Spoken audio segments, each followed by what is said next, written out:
Inter Miami ខាតលុយជាង$300 លានបើសិនជា Messi ចាក់ចេញ ក្លឹប Inter Miami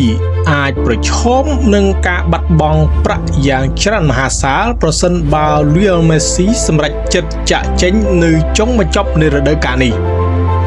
ថ្មីនេះមានសេចក្តីរាយការណ៍ថាខ្សែប្រយុទ្ធសញ្ជាតិអាហ្សង់ទីនវ័យ38ឆ្នាំកំពុងពិចារណាចាក់ចេញពីក្លឹប Inter Miami ដោយសារមានការខកចិត្តចំពោះលទ្ធផលចាញ់ក្រុម Paris Saint-Germain ដោយលទ្ធផល 4-0 នៅវគ្គ 16 ក្រុមចុងក្រោយក្នុងពានរង្វាន់ FIFA Club World Cup មូលហេតុធំមួយទៀតគឺគាត់ចង់ចាក់ចេញពីលីកកំពូលអាមេរិក ដើម្បីស្វែងរកក្លឹបផ្សេងៗដែលមានកម្រិតប្រកួតប្រជែងខ្ពស់ជាការត្រៀមខ្លួននិងពង្រឹងសមត្ថភាពឲ្យបានល្អប្រសើរមុនព្រឹត្តិការណ៍បាល់ទាត់ពិភពលោក FIFA World Cup 2026 បានមកដល់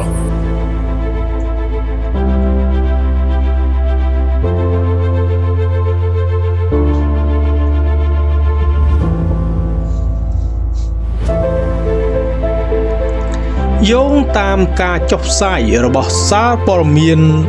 Bula VIP បានឲ្យដឹងថាក្លឹប Inter Miami បានបាត់បង់ចំណូលប្រហែល$354 លានអាមេរិក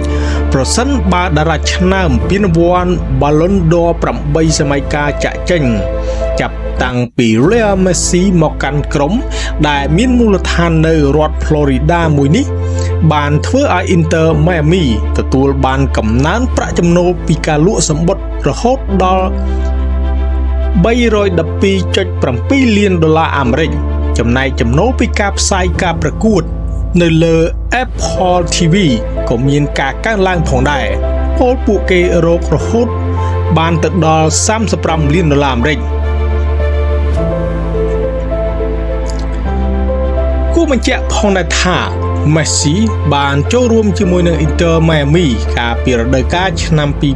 2023 ខណៈកិច្ចសន្យារបស់គាត់នឹងអស់សុពលភាពនៅចុងឆ្នាំនេះ ហើយពលគឺត្រឹមខែធ្នូឆ្នាំ 2025 យ៉ាងណា មកដល់ពេលនេះគឺមិនទាន់មានព័ត៌មានណាមួយបានបញ្ជាក់អំពីឆន្ទៈរបស់ខ្សែប្រយុទ្ធសញ្ជាតិអាហ្សង់ទីនចង់បន្តឬគួរមួយយ៉ាងណានោះទេ